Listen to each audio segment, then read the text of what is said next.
नमोऽस्तु सूर्याय सहस्ररश्मये सहस्रशाखान्वितसम्भवात्मने सहस्रयोगोद्भवभावभागिने सहस्रसङ्ख्यायुगधारिणे नमः। यन्मण्डलम् दीप्तिकरम् विशालम् रत्नप्रभम् तीव्रमनादिरूपम् दारिद्र्यदुःखक्षयकारणम् च पुनातु माम् तत्सवितुर्वरेण्यम्।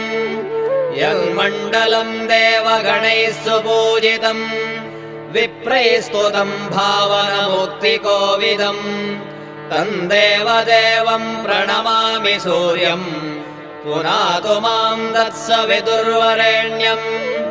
यन्मण्डलम् ज्ञानघनम् त्वगम्यम् त्रैलोक्यपूज्यम् त्रिगुणात्मरूपम्